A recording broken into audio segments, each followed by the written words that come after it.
How are you able to battle those situations? Yeah, I think for me, it was always just get back to playing football, playing soccer. Like it is the greatest stress reliever of all time.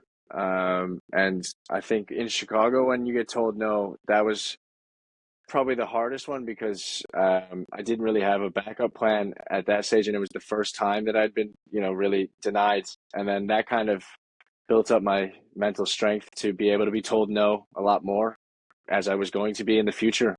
Um, but I remember in Spain, I didn't have a visa, so I didn't couldn't leave the country to go home to go visit anybody or do anything. So spending Christmas alone, birthdays alone, seeing your friends get married, missing the wedding, stuff like that.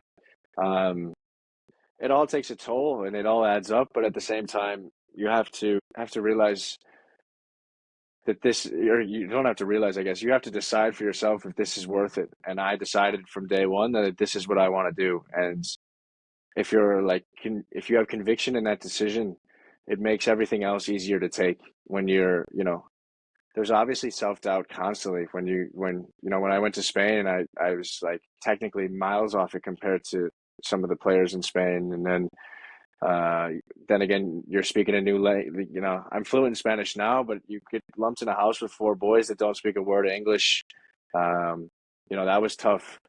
Um, so you just kind of you build up a callus mentally, and in the back of your mind, you just have to stay focused on what it is you want. And if at any time you decide that this isn't what you want anymore, there's you can get out of it. You can go home. You can change. Obviously, I'm under contract, but at that stage, it was mostly cash in hand. There wasn't like, crazy written deals. If I wanted to go home, I could go home. And I had made that decision that this is what I want to do. And I'm gonna stick it out for better or worse. And, I think it has made me mentally tougher, more calloused in that regard. And hopefully that carries me later on in life once this is over.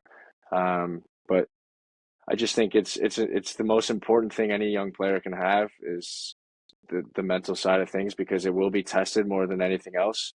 I've been blessed with injuries, but God forbid you get a serious injury and now you just have to be on the sidelines for months at a time. There's so many different things that are going to test you mentally that you just have to remain Yeah. strong in your faith in yourself and keep going.